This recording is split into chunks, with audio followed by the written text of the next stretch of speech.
Welcome to ICA's video channel, taking the message of Jesus Christ to the world. For more information, go to our website at icahk.org. Last week we began our series on pursuing glory, and we have been speaking a lot about relationships. And we want you to know here at ICA, we believe that it is so important that, our faith is all about relationship with God.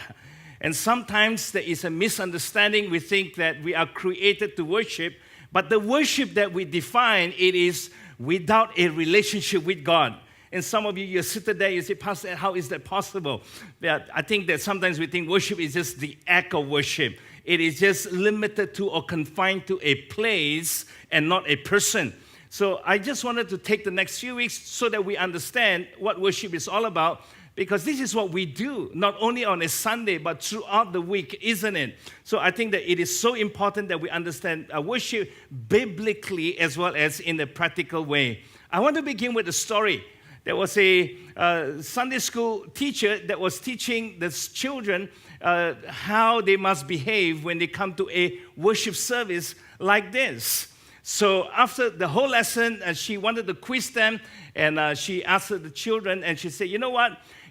Can you tell me why we must be quiet when we enter the worship service? And one of the child responded, he said, teacher, I know, because the people are sleeping. And obviously, you know the right answer. The answer is because people are worshiping God. We are talking about worship. Last week, the angel in the book of Revelation, chapter 22, verse 7, reminded John, the beloved, the one that is closest to Jesus, that is taken to heaven, the very presence of God. You need to understand this. And he's just a very short distance away from God himself, his throne. Was tempted and almost he fell on his knee to worship the angel. And that is really frightening, that God is right there in front of him and he wanted to fall on his knee to worship the angel. The angel got so shocked and surprised and quickly responded and said, John, worship God. He is the boss, if I may put it that way. Worship God. Even in heaven, John almost got it wrong. What more? It humbles me and all of us, I believe, here on earth, how many times we got it wrong. We bow our knee to the wrong thing or to the wrong person. Instead of God, we worship. Instead of God, we worship music. Instead of God, we worship church. We worship the service. We worship so many other things, both in the church and outside the church. So I would ask all of us to revisit this whole idea of worship. Who am I worshiping? What am I worshiping? Do I really understand what worship is all about? Because I call myself a worshiper, isn't it? Because there are times that we may get it wrong. All right? So last week, I defined worship in a very biblical as well as in a very practical way. I said worship is encountering God and enjoying him. That is worship. When I am enjoying God, I am truly engaging and worshiping him. If that is true, I want to pause for a moment and I ask, friends, as much as we have designed the worship service, 75 minutes, let's begin with here, this place, the things that we do. And I really appreciate our team that put in so much effort in making the services really done well. Do you believe in that? Do you enjoy the service? Amen. If you really agree with me, come on, give them a big hand. Let's encourage them, all right? As much as it is our desire that as you come, as you take your time to come to North Point, some of you come from a very far place. You travel a distance. You spend some money just to be here, all right? And we want to make sure that you enjoy the service. But friends, as much as that is our desire, but I want to say this, we want you ultimately, as you come here, that you will leave this place and you can say, I enjoy Jesus. It is a great compliment when you say, Pastor, I enjoy your sermon. Come on, give me a big smile there. Come on. Lacking in humility, all right? Sorry. But my desire is that you leave this place and you say, you know what, Pastor Ed, I enjoy Jesus. I enjoy the worship. I enjoy the songs. I enjoy the coffee. I enjoy the fellowship. I enjoy church. Yes, but you know what? I enjoy Jesus first.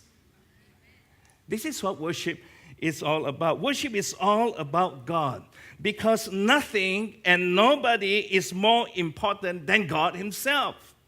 And we know this, and we believe in this. Not the music, not the service style. Otherwise, we have made worship all about us, all about me, meeting my own expectation, meeting my own, looking for my own enjoyment instead of encountering God and enjoying Him, God Himself, the God that we worship.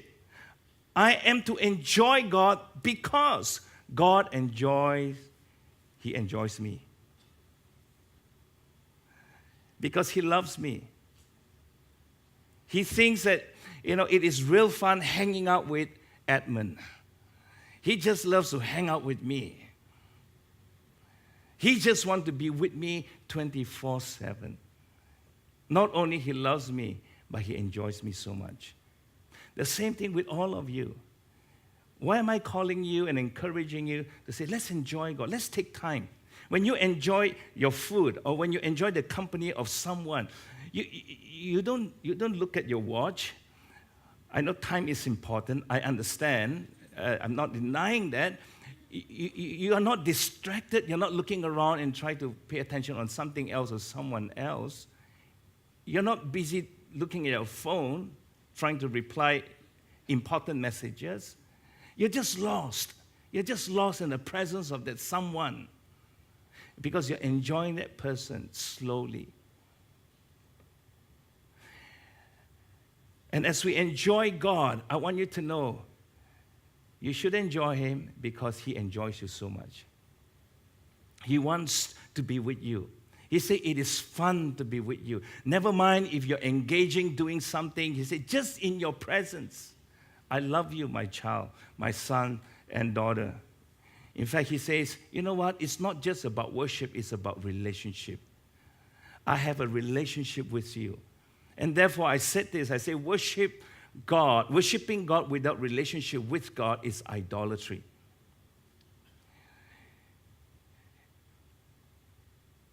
As we come into a time of worship service here, practicing what worship is, beginning from here, and then going out throughout the week, 24/7, not just limited in this place, that I enjoy Him so much because He enjoys me. Touch your neighbor and say, God enjoys you so much. Come on, help me out. As someone said this, Christ is most glorified when we are most satisfied in Him. Christ is most glorified when we are most satisfied in Him and with Him. Can I truly say that I am satisfied with God? That I'm truly satisfied in Him and with Him. That I have no complaint against Him. I have no grievances. I have no bitterness against God. I am satisfied with Him because He is good and He is great and He loves me. That I want Him and I want Him all the time and so much more. I am satisfied with God. Come on, say it with me. I am satisfied with God because He is satisfied with me. You know, when you are with someone that is satisfied with you, you enjoy it, right? When that person is not satisfied with you, you can sense it. It's not going to be a pleasant meeting. Some dissatisfaction there. God is satisfied with me. You see, if I am to enjoy life, then I must enjoy God. Because if I am created to worship Him, to have a relationship with Him and to enjoy Him, if that is the reason why I live, the reason for my being and my existence, then if I don't worship Him, then I am less satisfied. We hope you enjoyed the sermon preview. The full-length sermon video is available on audio podcast at our website www.icahk.org or purchase a copy at our online shop.